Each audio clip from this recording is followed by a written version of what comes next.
Welcome to the Connected Leaders Academy virtual conference designed to reshape your vision of transformation. As we navigate the evolving business landscape, our speakers will unveil innovative strategies to manage and initiate change. Prepare to adapt, innovate, and lead, ensuring your role in this transformative era. The word mastery denotes having great skill at or dominance over something. But before we can begin to define or maybe even deconstruct the word mastery and what it truly means, we have to go back to the beginning, a starting point, a place where we're all on the same page and on the same level. And at the beginning of our personal mastery journey in this human experience, it begins with a simple but profound question.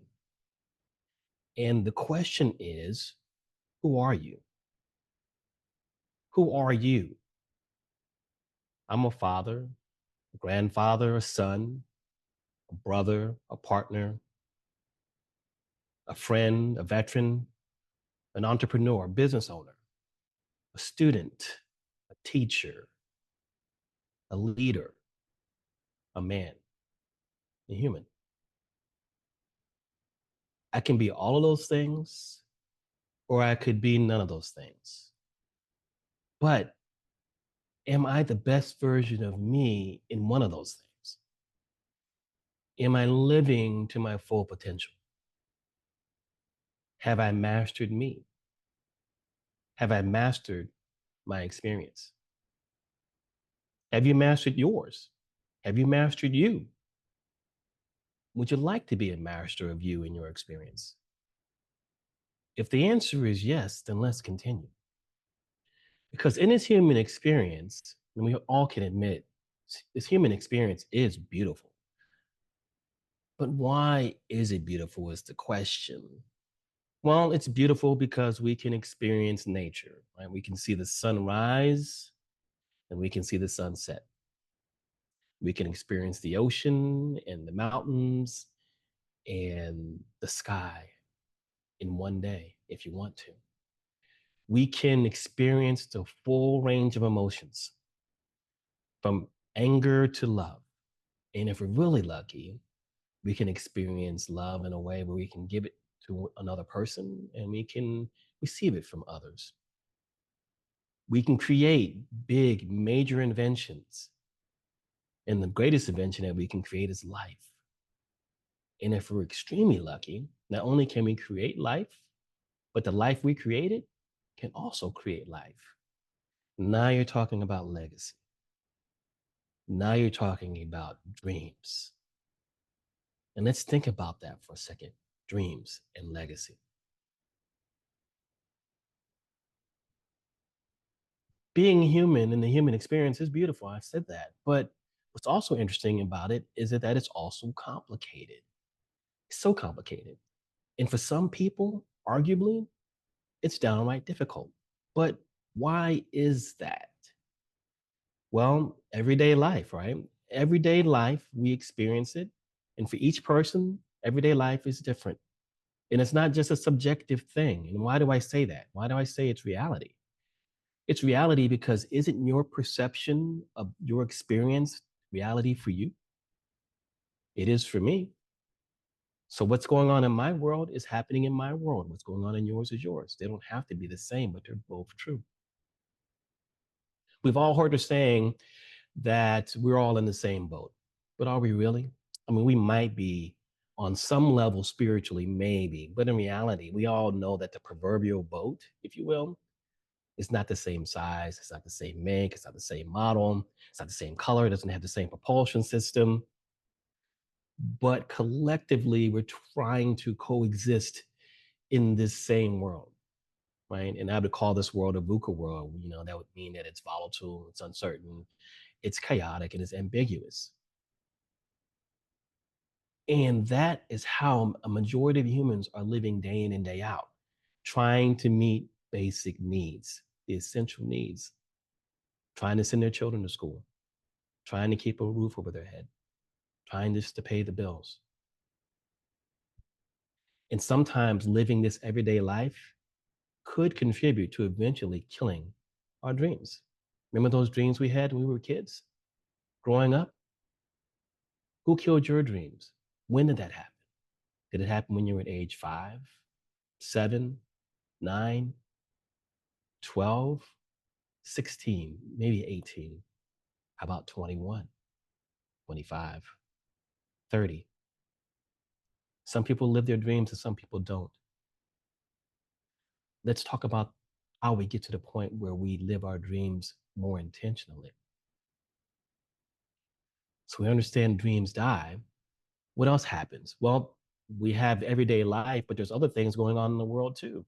So when you compound everyday life with all the things that happen in the world, international crises, people not getting along, social inequity, polarization politically, economic crises, the list goes on and on and on. And we're trying to deal with all this information coming at the same time, but yet we have to master ourselves and be the best version. Can we do that? Absolutely. If we take a moment to reflect, we've had some time to do that.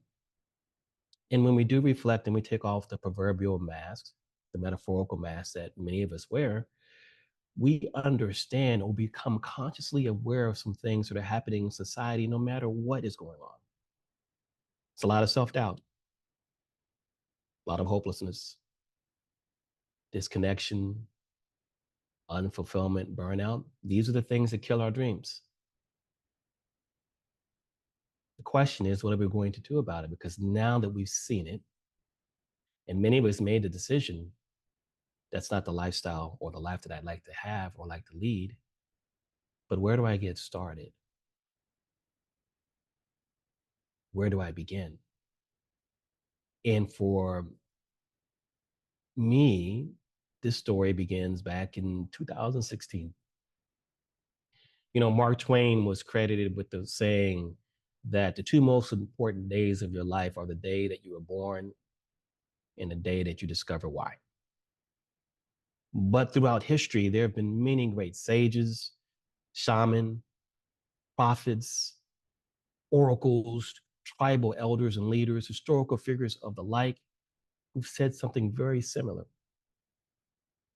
And if you do your own research, you will soon discover that purpose is at the foundation for achieving personal mastery, having purpose. And for me, in 2016, after all of my so-called achievements and accomplishments and levels of status that I thought I've achieved, I found myself asking the question, what is my true purpose? Why am I here? And if I'm being honest about that, I got there by accident, by chance, by doing a little bit of math. So here's the math, because I want to impress upon you the importance of why this journey of personal mastery is so important and why it's not something that has gone away for millennia. So here's the math. There's a number, and the number is 29,200. And that number represents the number of days in the average human being's lifespan, 29,200 days. So about 80 years. And so what you need to do, if you want to humor me, is to take your age, multiply your age by 365, and you're going to get a number. Then I want you to take that number and I want you to subtract that, 29,200, and you're going to get an answer. And that number you get after you do the life math is approximately the number of days, if you make it through the end of days, that you have left to experience all the beauty in this human experience. Now, I don't know about you, but for me, I want to increase that number. And in order to do that, there needs to be a process. So we have to have a better understanding of the human experience in order to uncover the process. So here's what that looks like. There's science and then there's ancient wisdom. Let's talk about the science first. Maslow came up with something called the hierarchy of needs. And at the top of that pyramid was a word or a term experience called self-actualization. And actually, if you look at his pyramid, he had another level higher than that called self-transcendence. But let's talk about self-actualization as being the highest need that every human being desires to achieve. So, in a practical sense, it's a willingness to persistently improve oneself and engage in pursuit of meaningful goals and objectives in your life that would lead to a rich and enjoyable life, right? So, the pursuit of happiness. Right? So, we all want to perceive happiness and experience joy.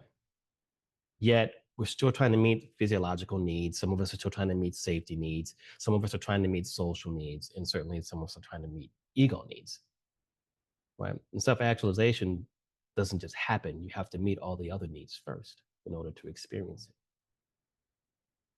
That's the science. And I do want to say that self actualization is an ongoing and dynamic process. But then here's the wisdom, the ancient wisdom, if you will, to this. And I want to credit a man named Lao Tzu, just a 6th century BC Chinese philosopher. And he was quoted as saying, knowing others is intelligence, knowing yourself is true wisdom, mastering others is strength, and mastering yourself is true power. Self mastery itself is kind of likened to enlightenment itself. Now, the word enlightenment has many meanings and is typically described as a spiritual state that one achieves, where an individual transcends both desire and suffering to reach a space or a place called nirvana.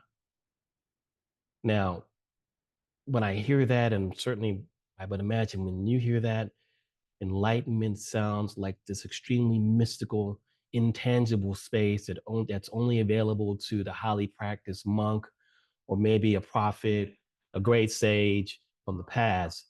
But if we move beyond spirituality and see enlightenment as education or awareness that brings about change and the spread of knowledge, hey, maybe we're talking about something different now. And maybe that definition is more practical. And maybe that's what Lao Tzu was suggesting in his quote about mastering yourself as true power. So, how does one master self? So, we're talking about science, which is a process. We're talking about ancient wisdom, philosophy. What would happen if we marry the two concepts, self actualization, enlightenment? What will we get? Well, I joke around sometimes to say what you get is called practical enlightenment. But what exactly is practical enlightenment? Well, I would say practical enlightenment is a dynamic and transformative process or journey of continuous self improvement in the pursuit of purpose driven goals. That's a mouthful. I kind of like the ring of that, but it is a mouthful. But it involves harnessing and sharing knowledge to create a more fulfilling and enriched life. So, what's a better way to say that? Well, I would say a better way to say that might look like there are 3 stages that we go through, and it's called discover, awakening, and evolve. Discover, which is about discovering the essence of who you truly are. Awakening, which is about awakening to your unbounded potential. And evolve, which is about evolving yourself into the you fill in the blank parent, father, business owner, leader, entrepreneur, pastor, president, whoever it is you want to be and you see yourself, or lifestyle or abundant lifestyle you like to achieve. Evolve into that, right? Which I would call the journey of becoming human 2.0, which isn't about technology. Certainly, you can integrate technology as a tool, but this is not about technology. This is about developing the capacity that's within you. You are transforming yourself. Some might call that human alchemy, taking the human through change, through evolution. And when you think about human alchemy, there are really 5 pillars to that. And those pillars kind of come up in the conversation when it comes to talking about well-being. Because when a person is experiencing total well-being, there is balance in emotional well-being, mental well-being, physical well-being, and spiritual well-being. And when one transcends that, they experience what's called ethereal well-being. But in order to become the best version of yourself, there's got to be a blueprint, a roadmap. There's some things that we have to master. I'm going to call them intelligences that we need to develop within ourselves.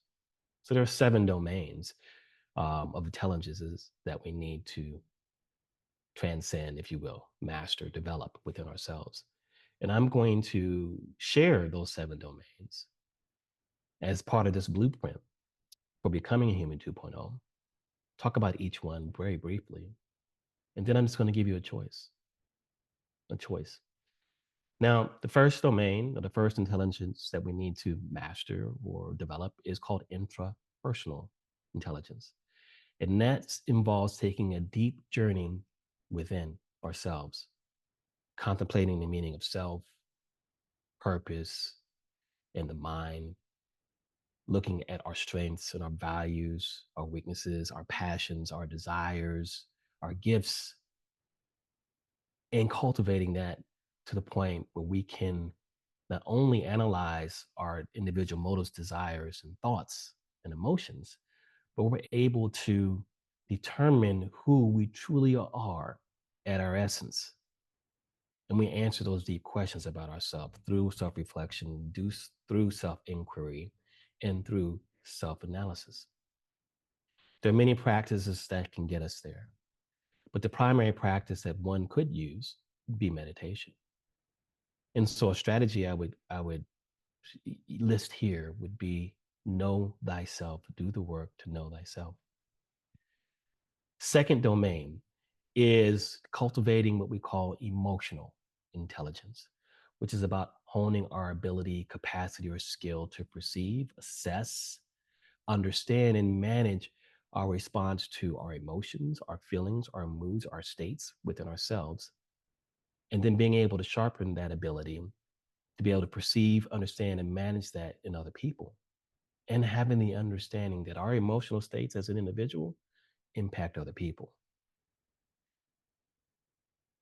A good way to do that besides meditation would be to cultivate what we call coherence within ourselves.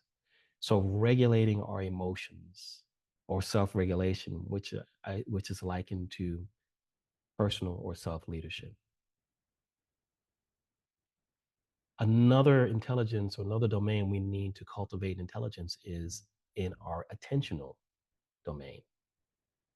And this involves the act of conscious observation, number one, being able to direct our mind or our awareness to a singular thought, process, mindset, belief system, and being able to activate cognitive states of flow on demand and being able to optimize our cognitive performance in a way that we're able to not only align with, but also achieve our most important goals. Getting into flow is one of the main ways we can do that. And there's many ways we can get into flow through movement, through breath work, through focused attention work, through meditation again.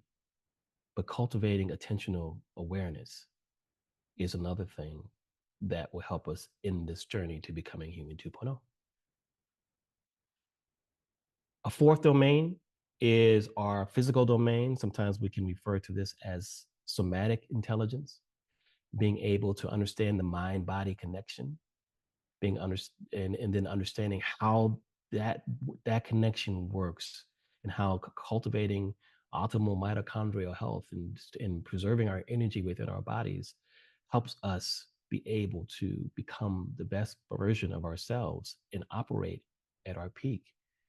And there are many movement exercises that not only connect the mind and the body, but also help us increase our energetic states. Examples of that would look like yoga or qigong or tai chi.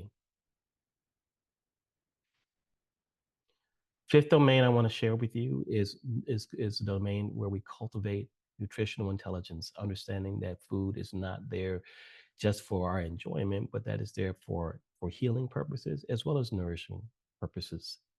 And that we have to rely on food as a source of energy, so that we can function at our best. And how all of our domains are connected through what we put inside of our bodies.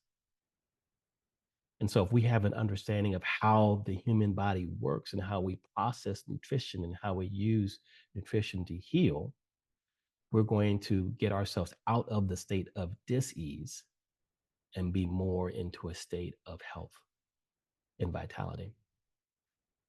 Sixth domain to cultivate intelligence is in the interpersonal domain. This is about nourishing the connections that we have between ourselves and other people, creating psychological safety as the foundation for our interpersonal well-being in all of our relationships, whether they are romantic relationships, whether they're friend relationships, whether they're familiar relationships. But understanding having the healthy interpersonal connection with other people is how we survive as a species. It's how we build trust, connection, and rapport with one another. So upgrading our interactions to a way that creates space for people to stay connected. The next domain I like to share, and really the last domain, is this universal intelligence of understanding how we're all connected in life through quantum science, through ancient wisdom, in a unified field or in unity consciousness. In a practical sense, it's realizing that everything in life is connected. We all come from the same place, from the same source. Whether you believe in God, whether you believe in consciousness, whether you believe in a supreme architect, it's really about us moving from the state where it's just I that exists and it's we that exist. So I'm going to now ask you a question, because now that we've seen this, we have an understanding that maybe personal mastery or mastery of self is a choice. You can choose to find purpose, follow your dreams, and maybe lead the life that you've always imagined. Or you can give in to the killers of your dreams, which might even be your own thoughts, beliefs, and perceptions. Walk in chaos, only to live in discontentment and possibly even regret. However, if you just remember this one thing, we have 29,200 days. If you're not doing everything you can to be the best version of yourself right now, you can start that journey today. And I want to leave you with this last thought, and that's: don't let your yesterdays define your tomorrow. My name is Paul McFadden, and I'm the founder of Evolve Human Potential. And I want you to be the best version of yourself that you possibly can be. Thank you.